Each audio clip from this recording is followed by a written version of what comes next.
When I was bound apprentice in famous Lincolnshire, full well I served my master for more than 7 years, till I took up to poaching as usual quickly here. Boats is my delight on a shining night in the season of the year.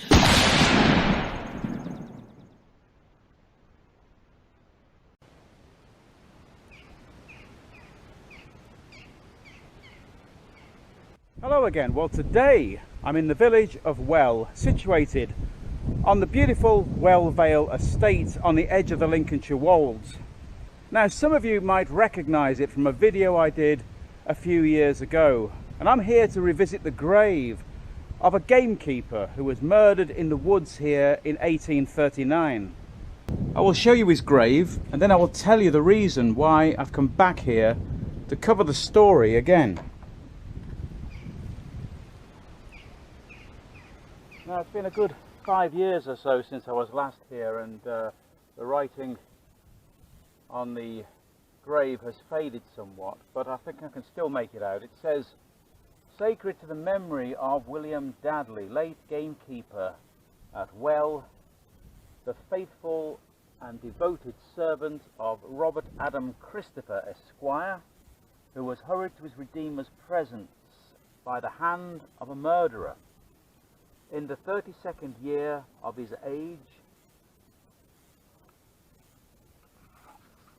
on the 10th day of January 1839.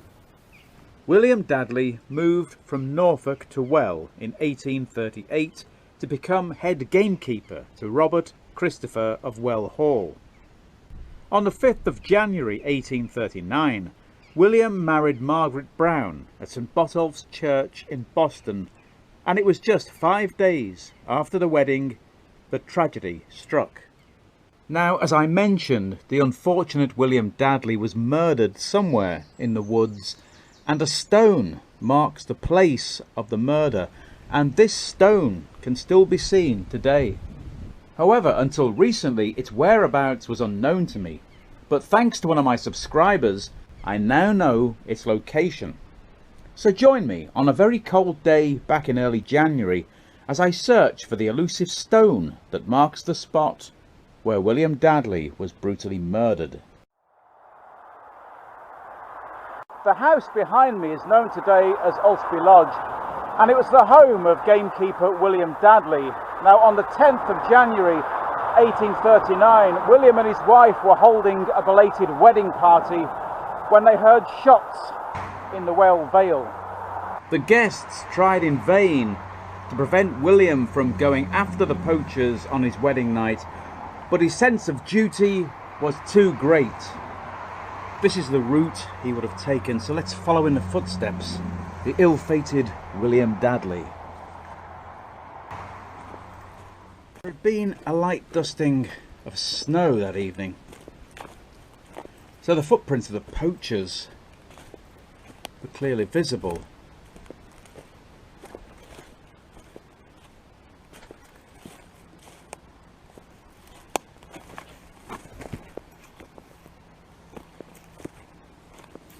William was accompanied by Charles Harrison, one of the guests at the party, and strangely they were both unarmed. Not a wise move. According to my crudely drawn map, I should be approaching a pit or a small quarry. I think this looks like it.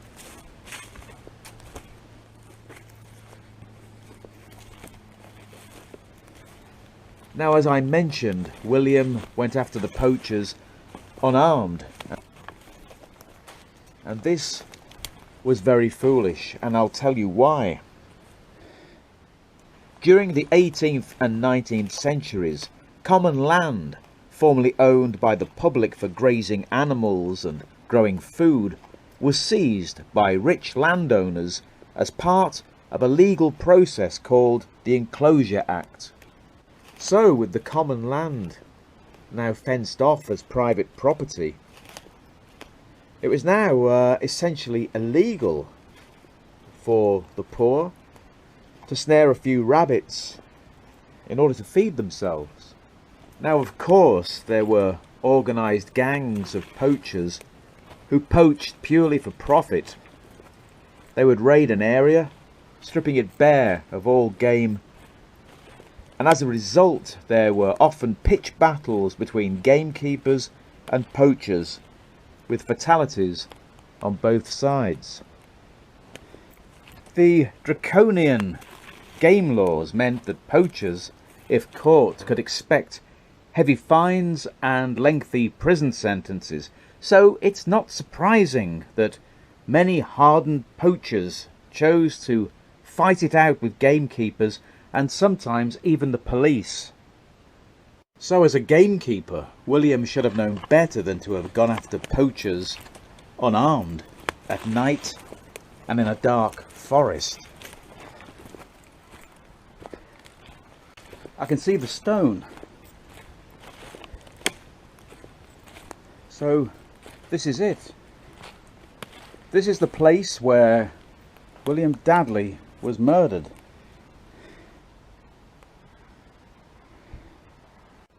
Stone reads, William Dadley, murdered by poachers upon this spot, 10th of January, 1839.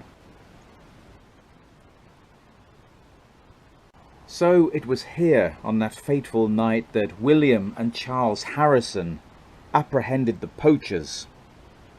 They warned the men to stand back, but when Dadley refused to heed their warning, he was shot dead. Right here, on this spot. Now, as well as being unarmed, William was still wearing his wedding clothes when he went after the poachers. He'd been celebrating all day, so he was probably drunk. This might account for the reckless actions that ultimately cost him his life. Now, despite a reward of £200, the equivalent of around £7,000 in 1839, and the offer of immunity from prosecution for anyone else involved that night, no one was ever brought to justice for William's murder. However, John Baker, a well-known poacher from Partney near Spilsby, was suspected of Dadley's murder, and he was also suspected of murdering another gamekeeper at Normanby in North Lincolnshire. No charges were brought against him, however, due to lack of evidence, but he was eventually convicted of burglary and transported to Tasmania for life on the 13th of July 1839. It would be many years before the crime was eventually solved. Stephen Cowley from the nearby village of Aby made a deathbed confession. Not only had he been one of a band of notorious smugglers and poachers known as the Alford Southend Gang, but he was the one who had shot and killed William Dadley. There are Cowleys buried in All Saints churchyard in the village of Aby, but there is no marker for Stephen Cowley.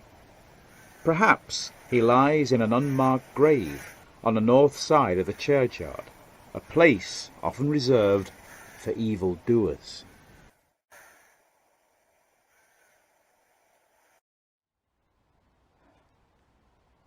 Now, I'm sure you won't be surprised to hear that there is a ghost story associated with the murder, but the ghost is not that of William Dadley.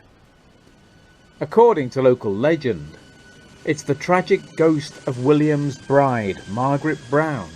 Still wearing her white wedding dress, she walks the woods searching for a dead husband, and her ghost is said to be most active on the anniversary of the murder. Well, today is January the 7th, so maybe I should return here in 3 days' time for what will be the 184th anniversary of the murder and do a spot of ghost hunting. Or maybe not. It's too cold.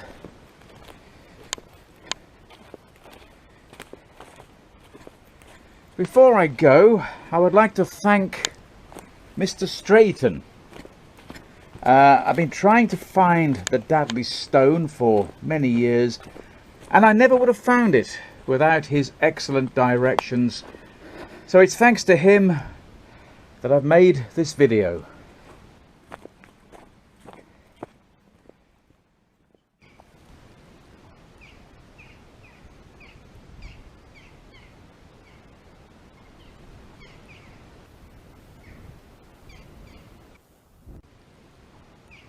Well, that was the tragic story of gamekeeper William Dadley. If you've made it this far, well, as usual, thank you very much, and I do hope you'll join me again in the next video.